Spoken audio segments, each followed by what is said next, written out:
У наших соседей появилась очень дурная привычка – выкидывать своего домашнего кота Тишку в подъезд. Сначала я подумал, что они просто его гулять приучают, а потом понял, что это наказание за какие-то проступки. Перепуганный Тиша сидел у дверей по несколько часов. Если он начинал мяукать или скрестись в дверь, то сразу получал веником от хозяйки. Мне стало жаль бедного кота, и я решил, как следует проучить этих соседей, если они хоть раз еще проделают свой трюк. В один из дней, когда я усталый и злой возвращался с работы, в подъезде снова встретил пушистого соседа. Он, как обычно, с печальным выражением на мордочке, преданно сидел у дверей хозяев и ожидал прощения. Не знаю, что он натворил, но обычно это какие-то мелочи. Что-нибудь уронил или поцарапал руку, когда играл. Увидев меня, Тиша привстал и приветливо затарахтел. Подъездная акустика только усилила этот звук, получилось очень громко. Я не удержался и улыбнулся, все проблемы дня как-то сразу улетучились.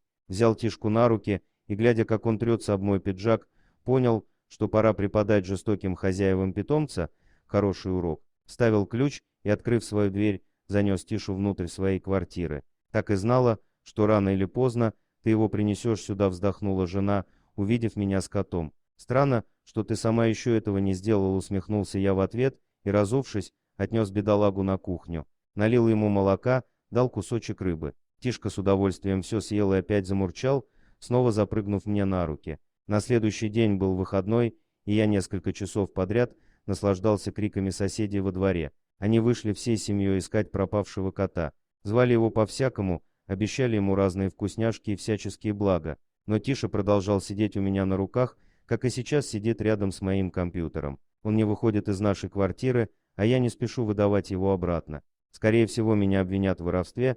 Когда все раскроется, возможно, удастся отделаться скандалом. Но я думаю, это невысокая цена за благополучие этого ласкового и доброго кота, который просто не знает, как угодить своим хозяевам. Дорогие друзья, если вам понравилось видео, поставьте лайк, а также подписывайтесь на канал, где найдете еще много интересного.